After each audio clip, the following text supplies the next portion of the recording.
Uncle Ron and stuff. Episode 22, I believe. Cell phones and data. Uh, you know, what I consider to be common knowledge isn't always common. So I'm going to address the subject of cell phones and data. Everybody's got a cell phone. Jeez, I don't think I've ever bought one, but I got one. I mean, there's so many of them that everybody's got a cell phone. And you have a plan you signed up for with your cell phone provider. And you get probably unlimited talk because it's a phone. That's really what it is first. It's a phone. And text messages. You might have a limit on those. And then you have finally have what's called data, which is really connection to the internet. And that's really cool. You can, you can talk on the phone. You can send text messages, which are, a form of email. Uh, People use that a lot. And then there's data. And when I think of data, it's like, okay, on my cell phone, uh, I can use it as a GPS device. I want to go from here to there. I have an app on it. I tell it where I am, where I want to go, and it gives me directions. Really handy. Doesn't use up a lot of data. Most, like Google searches, all that sort of stuff, doesn't use up a lot of data. No problem. Where you get into trouble is when you start streaming stuff on your cell phone. So you're out somewhere, you're working, or you're doing whatever. You're in your car, and there's a football game on, and you want to watch it. Okay, so you start streaming that football game. That begins to eat up a lot of data. A lot of data. A 3 hour football game is, I don't know how many megabytes it's going to be, but it's going to be a lot. I don't know how many streaming programs you could watch before you trip over the data limit that's part of your cell phone plan. And a lot of times, the cell phone plans, you can get unlimited talk, a decent number of text messages, but a small amount of data. Okay? And data is where the money comes in. The more data you're allowed, the more expensive the plan's going to be. So, two things. First of all, I would recommend in your cell phone, you go in there and one of the settings, you turn off cellular data. You don't need it when you're home if you have Wi-Fi at home. If it's provided by a cable TV provider that has a wireless modem in there, or they're now going to where even there's no real cable coming in your house. They set this device over there. It's wireless. They making a wireless connection to the internet, and you get a hotspot off of it. It's basically a hotspot, and you can then connect your smart TV, all of your internet devices via Wi-Fi to that hotspot that is tied to some provider. Okay. Usually on those plans, you get much more data. You can't do text over it. I mean, it's not for that purpose. It's to provide uh, internet. Okay. When you're home, you don't need to be leaving the cellular data part of your phone on. I know what happens. You don't have a TV in your bedroom or your whatever. You only have one television. You go to bed. You want to watch, rerun of I Love Lucy. Okay. You just pick up your phone and you go and you find it and you start streaming it. With cellular data turned on, it's going to eat up all that data that you're allowed under the plan you signed up for per month. Now, in some cases, when you're getting close to the end of that, they'll either slow down the connection speed, which probably makes streaming, you can't watch it, so slow and terrible, or they shut you off completely, Or they start charging you so much more per megabyte or gigabyte or whatever it is, and you can run up a nasty bill. Add on. You've exceeded your plan's data limit. Okay. If you can only remember when you go home and you have Wi-Fi there, turn off your cellular data. Then connect your phone to the Wi-Fi that's at your home. You won't be using any data related to your cell phone plan. You'll be using the data related to your Wi-Fi provider, whoever that is.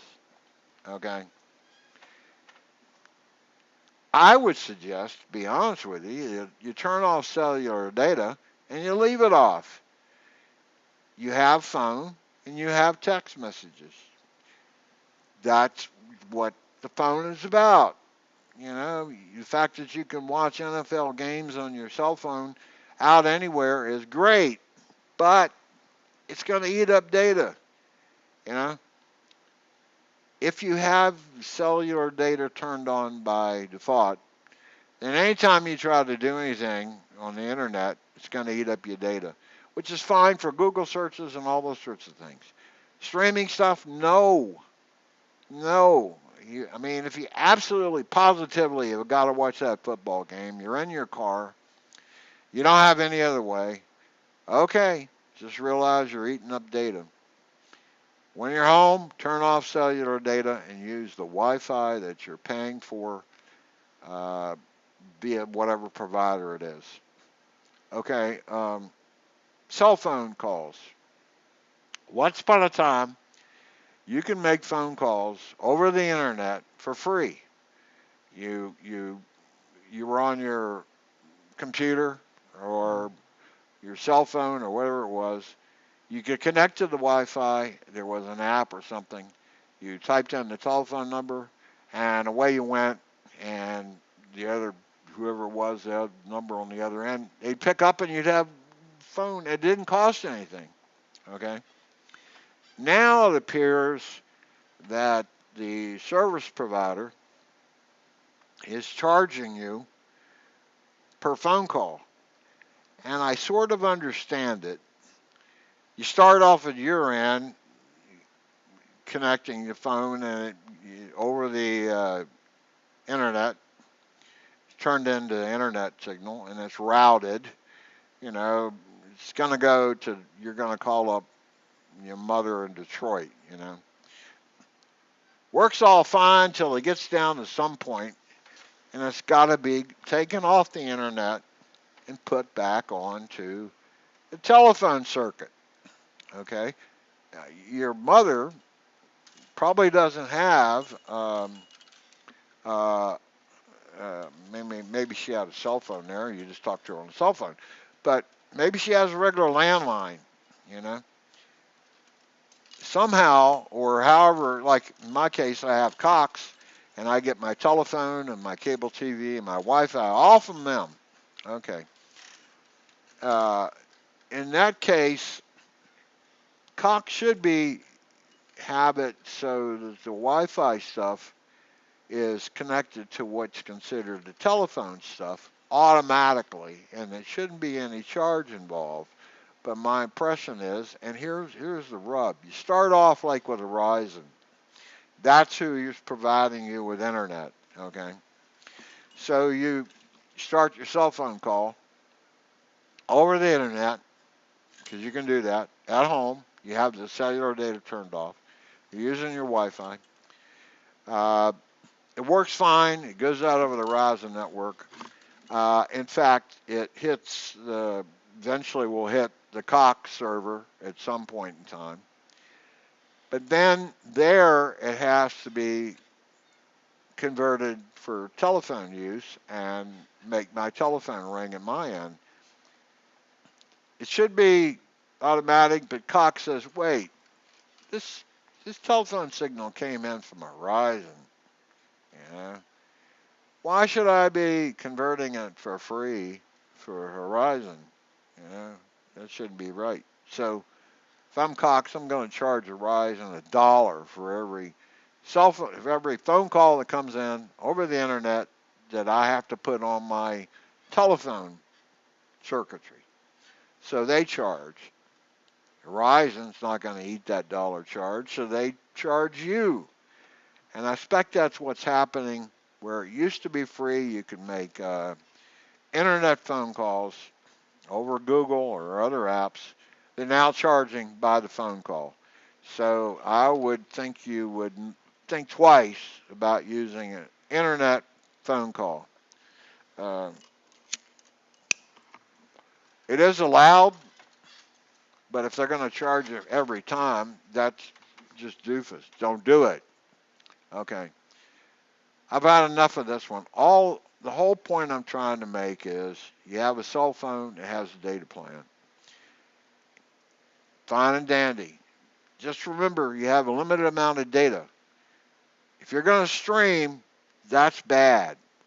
If you're going to do internet searches and just use it for GPS locationing and finding directions and so on, no problem. Minimal amount of data being used. Text messages, you got whatever it is.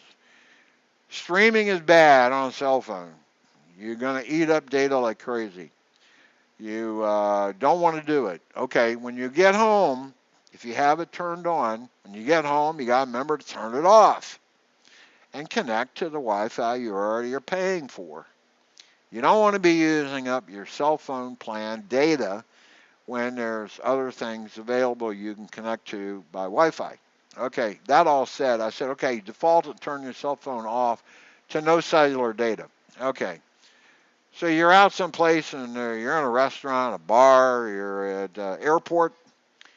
All those places now support hotspots, Wi-Fi hotspots, and it makes sense to, especially in an airport. You can attach to the hotspot. You can go to your. A lot of times they already have defaulted to airlines. You can go to the airline and you can see arrivals, departures, delays, gates, all that kind of stuff, right wherever you're sitting, and it makes sense. Okay, that's all provided to the Wi-Fi hotspot that's there. Now, those hotspots in restaurants and bars and airports and I don't care where they are, they're not secure. They put them in for your convenience, but they don't guarantee that they're secure. And a good example, an easy example is an employee of the airport decides, hey, I got an idea. He gets access to the router. Nobody cares. The router's in the back room. Nobody cares. He goes in there. He installs an app under the router that captures all the username logins as they come in. You're setting on your cell phone. You're tied to their hotspot. You bring up your financial account, your bank. You need to transfer money. Okay. That connection, the bank, website, username, password, could get captured. Maybe it's a thumb drive setting off of that router someplace, and the guy who, nefarious, some employee did it. Now he has that data. He can sell it over the internet, and a lot of that gets sold. All those data breaches, they get sold to they get paid like, tenth of a cent per address or something. But now they can potentially hack in, if you want to call it hacking, it's not really. They can just log into your bank account. So do not go to websites where, you know, it's got critical data for you, especially your money. Don't ever log into a money oriented account off of a public hotspot. Don't do that. They don't pay enough, they do not install enough to protect either an employee doing it or somebody else doing it. Those are questionable.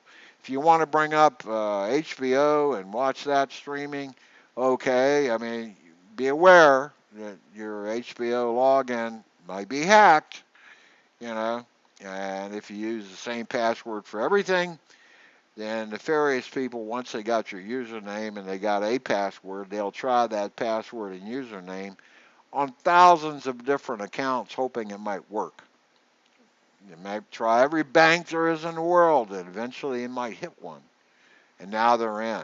That's how that sort of crap works. It's not, magic and super bit wiggling stuff. Usually involves a person someplace, you know. Okay, I've don't rambled too long on this one. I would say default your cellular data to turn it off. That way, if you're out someplace and all of a sudden you have the urge, I need to watch I Love Lucy reruns, and it won't come up, oh, I need to turn on cellular data. You have to make a conscious decision to use up your data. And once you finish watching I Love Lucy, you turn off your cellular data so you're not using it when you shouldn't be. Absolutely positively, when you get home, your cell phone. I know you got your cell phone in your hand all the time, or it's right near you all the time. Big temptation. Leave cellular data on. I pick it up. I do searches on Google with it. Blah blah blah blah. You don't even need a laptop anymore. You just have your cell phone. Search is okay. Not a problem. Do a search. That doesn't eat up that much data, unless you're going to do lots and lots and lots and lots of searches. But when you start watching YouTube videos or TikTok videos endlessly, or uh, streaming something, in your bedroom, and you're going to watch a TV football game because you don't have a TV in your room, you're going to eat up data like crazy. Turn off the cellular data portion of your phone. Put a sign on your door anytime you're leaving. Turn on cellular data. Put a sign on the door every time you come in your house. Turn off cellular data. Everybody likes entertainment. That's why I went over to videos. So I'm going to end this one. I already did this one once and I lost the whole thing. I make mistakes. It's terrible. I clicked the wrong button. But anyway, how about look before you leap, and he who hesitates is lost, and the early bird gets the worm, and he who cavorts with owls at night cannot soar with eagles during day. Now those are all conflicting sort of I think they're called euphemisms or something in our language, and they've got them all over the world. Tribal in Africa, they have different ones, but they're similar in nature. Lead a horse to water, but you can't make it drink. We get a whole bunch of those things, and I think they get developed into our belief system. Which one works better for you? Look before you leap, or he who hesitates is lost. You hesitate, conflicting sort. Anyway, entertainment. Da da da da da da da da da da da da da da da. And that's the end of episode 22. And this time, hopefully, I won't delete it.